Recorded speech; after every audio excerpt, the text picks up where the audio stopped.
السلام عليكم، نتمنى تكونوا بخير وعلى خير. اليوم لكم اقتراح جديد في الحلويات. كما وعدتكم انني غادي نشارك معكم الحلويات اللي درت في العيد. هذا واحد الاقتراح اللي كيجي زوين زوين بزاف، حلوة رافاييلو للمبتدئات. شاركت معكم في الاول صابلي ديامون اللي ما شافش هذا الفيديو، نتمنى انه يرجعوا يشوفوه، كيجي زوين بزاف ويستحق فعلا التجربة. بسم الله على بركة الله، ندوزو المقادير وطريقة التحضير. كنحتاجو كمية ديال اللوز تقريبا 200 غرام هنا، ولكن ما درتهاش كاملة. عندي نص كاس ديال سكر كلاصي، نص ربعة ديال الزبدة ولا 125 غرام مارغرين، قبصة ديال الملح ضروري، وبيضة. هنا 125 غرام ديال الزبدة مارغرين. انا خديت الخلاط باش يسهل عليا العمل، ممكن انك تخدميها غير بيديك. ساشي فاني. كنخلطوا هاد المكونات مزيان وكنديروهم في شي قصريه هكا ولا قصعه، وكنزيد نخلطهم. هنا راه درت الملحه وكاس ديال النشا اللي كيزيد ليها واحد الهشاشه، واحد الرطوبه. صراحه كتجي رائعه هاد الحلوه هادي. غير تبعوا هاد المقادير. وحتى طريقه التحضير ضروري انكم الزبده تخدموها مع سكر كلاصي، والبيض حتى كتعطينا بوماد بحال هكا، تجينا رطبه بزاف. وعاد كنضيفوا ليها اللوز اللي حمرته من قبل وطحنته. ممكن تخليوه شويه مهرمش، هنا طحنته هنا مزيان. هو الكميه اللي بقات ليا باش نحشي بها الحلوه ديالنا، ولا ممكن انكم تستغنوا على هذيك المرحله. المهم اهم حاجه انكم يكون عندكم اللوز هكا اللي محمر باش نسمو الحلوه ديالنا. وفي حالة إلا ما كاينش اللوز، ممكن أنكم تستعملوا كاس ديال كوك اللي كيكون محمر مزيان وكتضيفوه في بلاصة اللوز. ودائما كنخدموا هاد الزبدة مزيان، ما نخليو حتى شي حبيبات ولا حتى شي حاجة كتبان ديال الزبدة. من بعد كنضيفوا الدقيق ديال الحلويات، خاص بالحلويات كنضيفوه دائما دفعات. درت 2 كيسان، وهنا درت 4 غرام ديال الخميره، يعني نص ديال الساشيه تقريبا. انا عبرتها 4 غرام. وكندخلو دائما الدقيق غير بالاصابع ديال برؤوس الاصابع ديال يدينا. وكنضيف الكاس الثالث وكنستمر في الخلط. هنا كملت الكاس الثالث. ونص كاس ديال الدقيق كنديرو غير دفعات، يعني تدريجيا دائما الحلوه.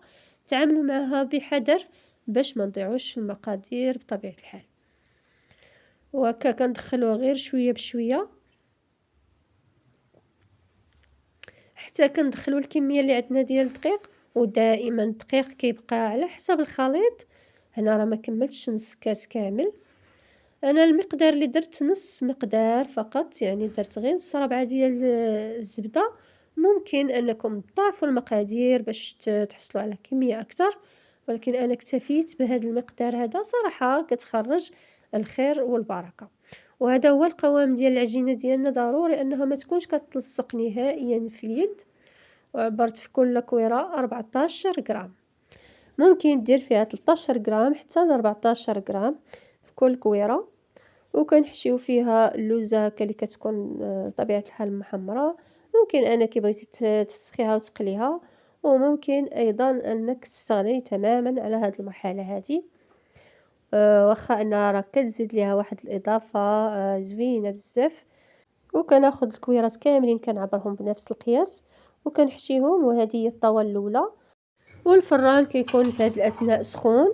كندخلوا الطاوه ديالنا، ضروري اننا نقصوا شويه حتى كتحمر من التحت، وكنزلها لتحت كتاخذ لوين هكا ذهبي. وهذا هو الشكل ديالها فاش خرجتها من الفران. وهذه هي الكميه اللي تحصلت عليها. وللتزيين كنحتاجو شوكولاط بيض كالا، وشويه ديال الكوك، تقريبا واحد الربعه ديال الكوك. كناخدو الشوكولاط كندوبوه في حمام مائي، نضيفو ليه معلقه كبيره ديال زيت المائده. وكنضيفو الوحدات ديالنا كنديروهم في كاسرونه ولا شي كويميله صغيره بحال هكا. صراحه هاد الحلوه هادي سهله سهله بزاف، ما فيهاش حتى شي تعقيدات ولا حتى شي تقنيات اللي هي صعيبه.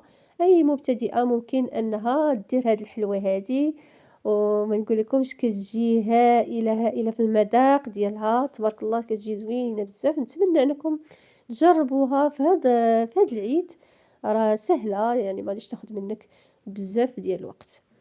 كناخدو الحليوات ديالنا كنديروهم في الكوك، كنحطو 2 ولا حتى ل3، ضروري أننا نغبروهم ولا نغطيوهم بالكوك مزيان قبل ما ينشفوا، لأن بارد الحال صراحة الشكلاط بسرعة كيبرد وكيجمد. كل مرة كنسخن ديك الكاسرونة باش يرجع يسيح لينا من جديد. والطريقة راها موضحة بنفسها، يعني الفيديو راه واضح، غير بشوية باش ما نخسرش ليهم الشكل ديالهم. وكنحتفظ بهم هكا شي بلاطو ولا شي طبسيل حتى كنساليو الكمية كاملة اللي عندنا.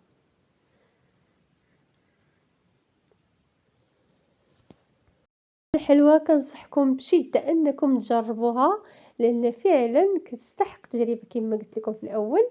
الشكل ديالها زوين والمذاق والطريقة سهلة، والمقادير ماشي شي حاجة اللي غالية بزاف. هاد الحلوى عادة كدار بالكوك، يعني العجينة ديالها كدار بالكوك، واللوزة هي اللي كنخليوها صاينة وكنحشيوها في الداخل. أنا درت اللوز في العجينة، يعني ممكن أنكم تستغناو على اللوز اللي تيكون يعني صاين، يعني حبة. نتمنى أنكم فهمتوني شنو هي الفكرة اللي بغيت نوصل لكم، واللي وصل معايا حتى لهنا في هذا الفيديو ما تنسونيش من اللايك والاشتراك. مرحبا بكم والف مرحبا. شكرا للناس اللي قدامين معايا والناس اللي عاد التحقوا القناة، مرحبا والف الف مرحبا. هنا راه درت المعلقه ديال الزيت لانني ما درتهاش من الاول. وهنا بغيت نوريكم غير واحد الطريقه بسيطه باش تبقى ديك الكويغطه يعني لاصقه في الغريبه ديالنا، يعني ما تبقاش يتقلع داك القويغطه وتتحيد وتتخسر الشكل ديالها. كديري غير شكلاط وكيبقى قابط ولاصق. يعني فكره بسيطه اللي ما كنتش عارفاها، انا كنتكلم بطبيعه الحال مع المبتدئات. وبطبيعة الحال ممكن أنك تستغني تماما عن الكويغطات، ولكن كيزيدوا لها منظر والشكل ديالها كيجي أحلى وأجمل.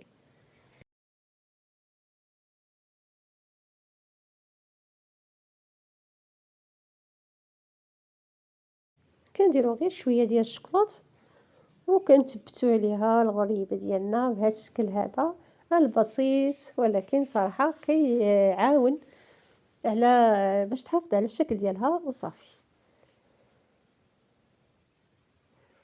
وتقريبا هنا راه ما بقى لي والو باش نسالي. تقريبا احتاجيت 3 ديال الطابليطات ديال الشوكولا، هادو صغار ماشي كبار، اللي احتاجيت باش نزين بها هاد الحليوه هادي. صافي وفي الاخير ساليت الكميه اللي عندي كامله، وهذه هي الكميه اللي تحصلت عليها تقريبا. تبارك الله راه كتخرج ما شاء الله، راه فيها تبارك الله. وخديت وحده وقسمتها معكم باش تشوفوا الشكل ديالها من الداخل. الصراحه كتجي واعره ما شاء الله. شوفوا معايا اللوين، كتجي محمره حتى من الداخل، تجي طايبه وتتبان الهشاشه ديالها وديك اللوزه. وهذا هو الشكل النهائي ديال الحلوه ديالنا. نتمنى ان شاء الله تنال اعجابكم. شوفوا معايا شحال كتجي هشيشه ومرمله، والمذاق ما نعاود لكمش فيها واحد المذاق رائع بزاف. نتمنى تجربوها بشده، كتجي زوينه وكتستحق تجربه وماشي صعيبه بزاف، سهله في التحضير. وإلا عجبكم الفيديو ديال هاد النهار ما تنسونيش من لايك، جزاكم الله خيرا، ومتابعه. اللي شاف القناه ديالي اول مره اشتركوا في القناه. مرحبا بكم والف مرحبا. شكرا لكم والى اللقاء ان شاء الله فيديو اخر.